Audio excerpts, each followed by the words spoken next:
Hello and welcome to the weekend edition. I'm Dr. Kingori. Tonight we are talking about money, big money.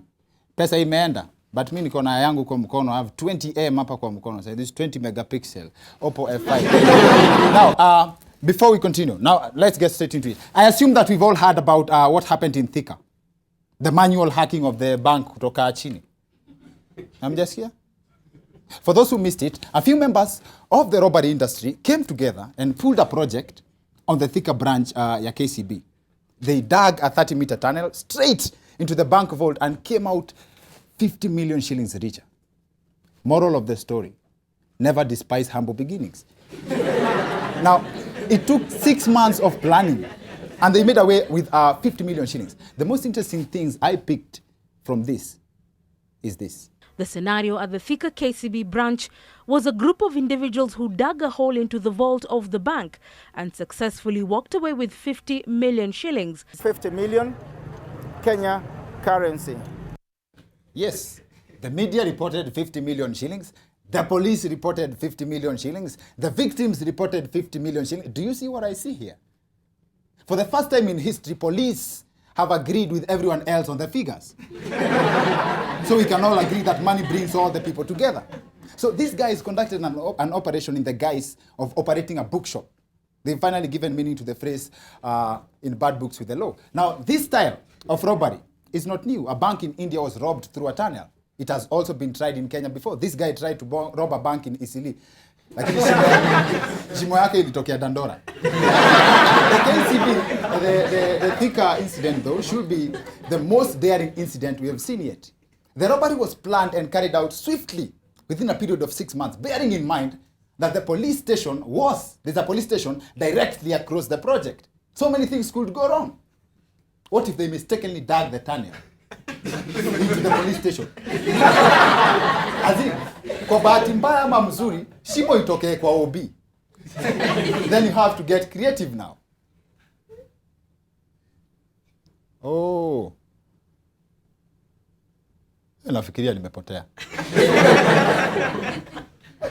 Sio huku. Afande, wacha niende vile nimekuja. That depends on which officer is on duty then. Kuna wengine hata ukirudi ndani ya shimo hawezi kufuata kwa sababu hawezi toshea. Kama anaweza kutoshea, then you have to even get more creative. Habari ya Fande. Mimi ni Yehoshaphat. Nabii Yehoshaphat. Ni siku ya mwisho mmeambiwa. Mimi hata nikufufuka nimefufuka saa hii. Hiyo unasikia sio honi, hiyo ni tarubeta. Uko tayari twende? Hata wewe unaweza enda? Nope. Now the thieves are said to have been 5 in number with a 50 million shillings loot. Basic math indicates that these guys ideally made a gross income of 50,000 shillings per day over the period before the maturity. Alafu usikie mtu akisema ati mjengo hailipi. Now, there are so many accounts to that incident, but this is my favorite. Nimeona teknolojia ya wizi sasa imepanda. Yes, that's very accurate. That is very accurate. Thieves in Kenya are becoming more creative by the job. There before, robbers used to go into the bank through the main entrance. Kuingia mzima. The other day, they robbed a bank in Kayole by drilling a hole through the wall. Thika, which we are discussing, most recently was robbed from the ground. I wouldn't be shocked if the next incident we'll hear a case like, security was tight, lakini walitucheza. Huyo madam akipita hapo kwa mliango, ungeamini kwamba amebeba mwizi kwa handbag. And the Thika case can be dealt with very easy. Next time, instead of having the guards stand by at the entrance waiting for thieves to show up so that they should borrow this idea. Just have the guards lie down on the floor just in case it happens again. Unachomwa tu kichwa hivi, unapata soja na kungoja. Hata ni wewe tulikuwa tunangoja karibu. It's very difficult to know how Kenyans truly feel about the Thika incident because most people seem to be praising the thieves for their creativity. Kenyans appreciate a good robbery. If you steal money, good money, you could even end up as an elected leader. Kila mtu anajua hiyo. Lakini jaribu kuiba kuku ndio utajua this is the land of nyama choma. I actually said in another platform that in Kenya, thieves and oxygen have one thing in common. They both support combustion.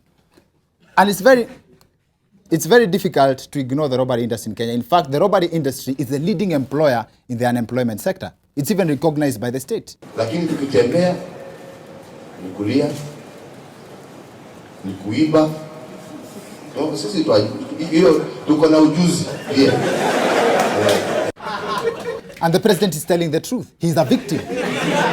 They stole his car. And Kenya still thinks that you cannot even imagine. Unaibaje transformer oil? How will that transform your life? Na hata wacha hiyo. Last week, a generator belonging to the Thika County government was recovered at the former governor's hotel. That's how much people are hungry for power. Now, the problem in this country is that ni kama tumeibiwa mpaka tumezoea. That's why people have gotten to a point of celebrating thieves who have shown effort. The police have promised to dig into the Thika matter, and so have we. Our guest on the show tonight is John Kiriamiti, a reformed former gangster, former bank robber, and an author now. Very good books. What a coincidence. We are also discussing a bank robbery that involved a bookshop. That's on the second part of the show. See you after this short break.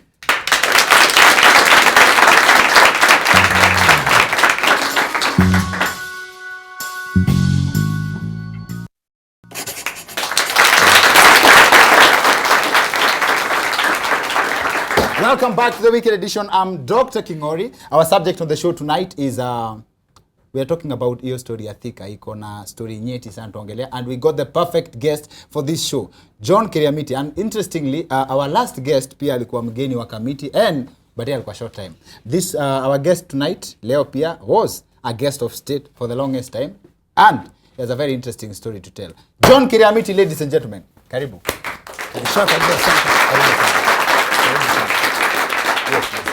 Napenda vile umenisalimia.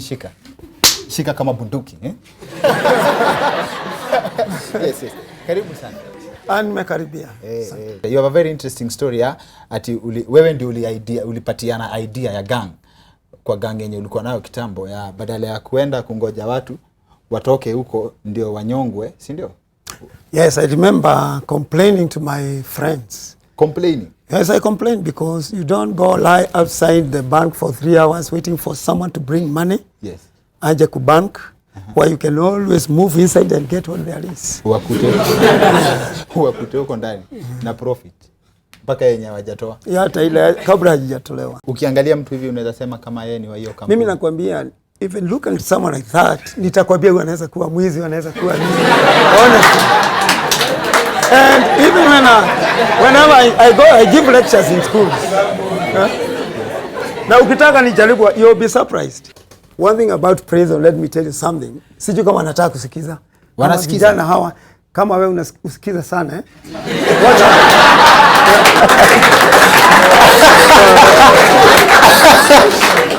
Okay, unaitwa nani my friend? Kevo, anaitwa Kevo. Kevo. Yeah, hata jina hilo linaelekea huko.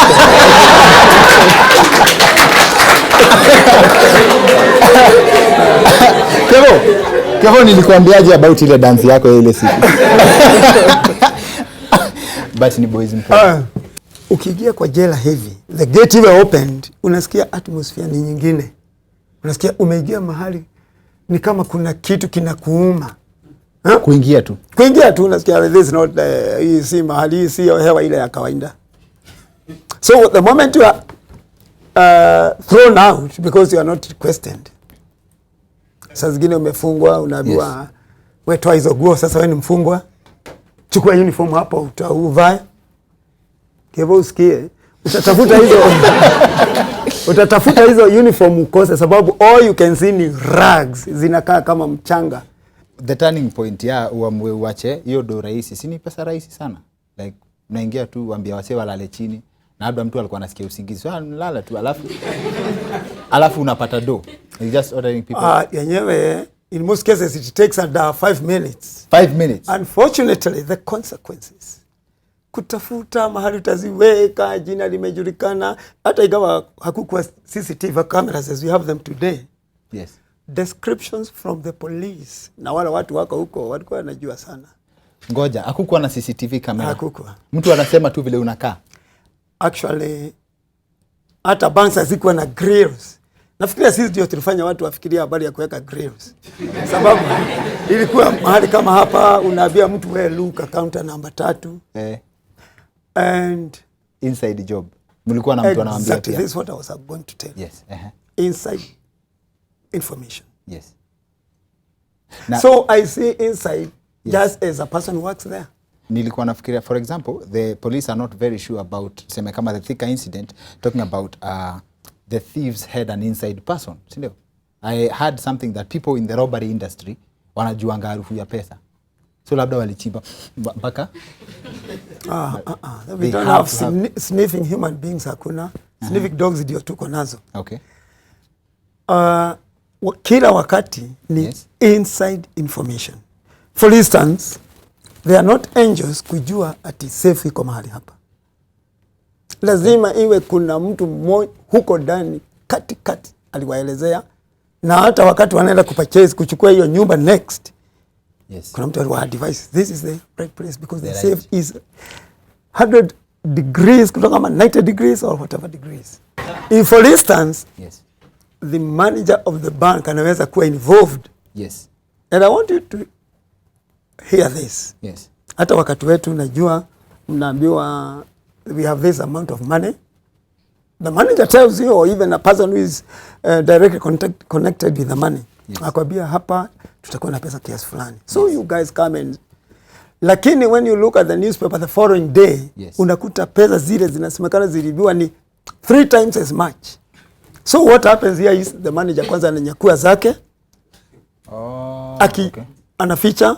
Yes. Mukirate the place, sasa anaenda kuzitumia. I thought different. I thought kama sahii wanasema Thika ni 50 million, ndio mkisikia ni 50 na mliiba 20, mtoke mse hapana tulikuwa hapo tulipata 20 million. I thought that's very interesting. No, it's not the idea. Yes. Although pesa kama hizo hata kupata wenyewe, hata kusikia wameshikwa. Yes. Ni vigumu sababu when it is in millions, kama 50 million. Yes. Hata investigator akienda pewa 500,000 atasema sikuona mtu mimi. Amefunga hiyo chapter. Yeah, you cannot throw away 5 million because you want to be a police inspector or anything. For instance, unasikia wameshikwa. So wamefuatwa mpaka Juja. Are you aware? Are they the real suspects? Because unajua saa ingine labda ni to show that investigations are going. How do you accurately say that these are the exact people who stole? If you cannot answer why you have 200,000 shillings, lazima hiyo umetoa mahali. Hivyo tu. Of course. But mtu anaweza sema hapana, afisa mimi hii si ya Thika, hii nilikuwa nimeiba Kayole. Sio. Now, ni vizuri, lakini ina amount the same thing. And what message do you have for young people who are upcoming robbers? Like wako wengi sana. Nilitembea kama leo nilitembea huko Githurai na waangalia naona vile wanafanyia wanadamu wenzao. Yes. I pitied them. Fortunately sijui kama ni damu, mimi sijaona mtu anakuja kuniibia. Hata kama natembea hivi haujawahi ibiwa. Sijawahi. Umeikwa Kayole? And in fact an incident moja. Nikaingia matatu hapa kuelekea Murang'a. Yes. Si unajua mahali panaitwa Witaithi? Yes. Witaithi is very famous. Ikawa hijacked. Yes. Tukaingizwa mahali huko. Wale walikuwa wanashika waliniambia wewe mzee tunakujua hata hiyo simu yako kaa nayo lakini uizime. Acha kwanza ni make one point clear ndio tusipoteze watu wana watch from home. When John Kiriamiti says that yeye aliachiwa simu yake akaambiwa wewe mzee zima simu yako ukae nayo. Wewe pia I know there are people imewahapenia huko nyumbani. It's not because you are John Kiriamiti or you are special, ni ile simu unatumia. Tafuta Oppo F5. Tafuta simu ya maana. Ndio ikienda unasikia uchungu kama watu wengine, si ndio? Lakini yangu ilikuwa nzuri. Ndio watu ilikuwa nzuri? Ilikuwa nzuri. Kuna specialization like mtu usemanga ni aje mimi nitakuwa mwizi but mimi naona acha nikae tu hapa kwa kisu, unajua? Ama msi aseme mimi nitakuwa pickpocket. Ni kama course like unasema mimi nitakuwa na specialize na hii. Ama ni graduation na point yenye itakupata. Okay, tuseme kweli hakuna kitu kama hicho. Hakuna. And kwanza tukubaliane kitu kimoja. Yes. Ukienda huko hospitali mahali wazazi wanapewa watoto. Yes. Hakuna ward ya wazazi wale watapewa professors, doctors kama wewe. Yes. Waizi wa bank, waizi wa kuku. Sema hiyo kitu kama mimi. So, daktari kama wewe. Yes. So the thing here is watoto wote uzaliwa wakiwa innocent. But as the total grows up, They are bringing, ndio inafanya mtoto awe vile. Anaweza kuwa profesa, asome vizuri, anaweza kuwa a criminal, mwizi wa kuku. Mambo hayo yote unajua. Lakini mwizi wa kuku anapigangwa sana kwa sababu ya kufanya wrong choices. Ni vile tu kama masomo.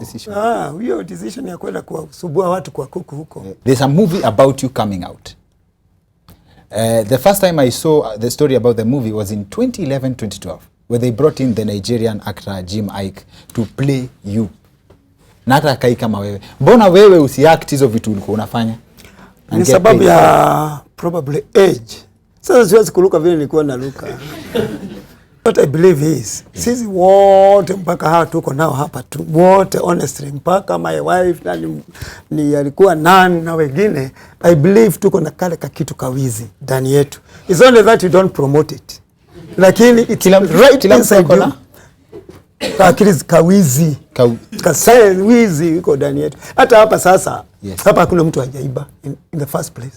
Hata kama ni pencil, ramba, hata kitu ukachukua ukaweka ati sababu yako iliibiwa na unachukua unaweka, you are a thief. It's only that ukupata kitu kikumbwa imbe, lakini hiyo pencil uliimba ama kitu kadogo. So tofauti ni percentage. Na ukumbwa wa kitu. Ni kama pombe, kuna watu wa 3% concentration. Wengine wa 5%, lakini wote ni walevi. Okay, sawa. And you mentioned something, your wife was a nun. Wale wa this is a daughter of a nun. Wale wa Catholic kanisa wale.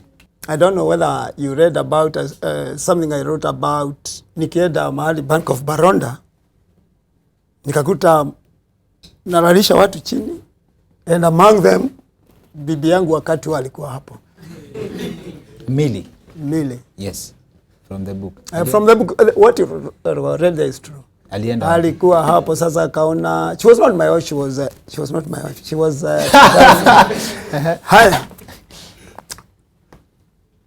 Akaona, this is the same sauti mimi husikia kila siku. Na hata tukikutana kwa nyumba alikuwa haongei, anasema tukatokana juu ya mambo kama hayo. So the thing here is, unaweza kufanya kitu kama, and this is why one anajihabilitate kivyake. Because you cannot imagine wewe ukiambia bibi yako alale chini na yeye ndio unaibia. You are doing this because of her. Yes. Alafu anakuwa victim ya mambo hayo. Angekuita hapo. Ukiwa kazi. Angepigwa risasi na wenzangu. Angekuita hapo ingekuwa siku yake. Nasema wewe mzee nakuwa na hapa angepigwa risasi. Hivyo. It happens. Because asije ku-identify wao watu wengine. Na hakuna kitu ungefanya hata wewe? I'm also not bulletproof. I was thinking, ama you could have taken so much interest in the film industry. Kenyan film industry, tunaambiwa we don't have good stories. Na hizo vitabu zako are best selling. You do realize kuna watu wanaweza kwa hawajazisoma but they could watch them as movies. It's very interesting. I don't know what Kenyans think. Sababu hiki kitabu tayari has been acted in Dutch. Yes. Na alikuja, ni mzungu alikuja akanunua rights. Yes. Na ikawa acted there. It has even been translated. Hata hapa, there is one farm here that wanted to shoot the book wakati wote tulikuwa na Jamaica. Yes. I don't know, but it requires a lot of money. To do the sasa movie. Niliona hata nisoma kwa gazeti hata mimi nikaona ati it requires about 385 M. Mnashangaa na hizi 50 ati 385 M. That was the estimate. Hiyo hata ukichimba tena bado ufiki. Tano labda tano 10. Haya, sawa. Of course I know uko na mafans wengi wa Kenya sana. On this camera hapa, you can give us a final word. Yeah. The show. Ni mpya. Haya, you can speak to this camera hapa.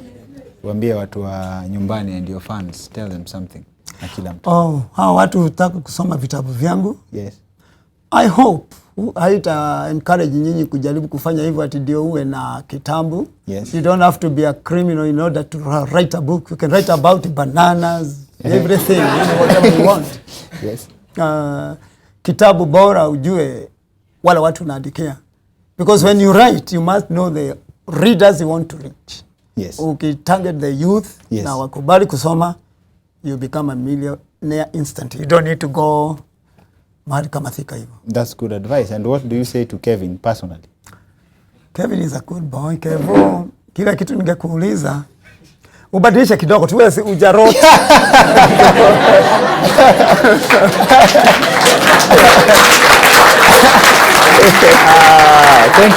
Thank you very much for coming on our show. It was a very interesting conversation.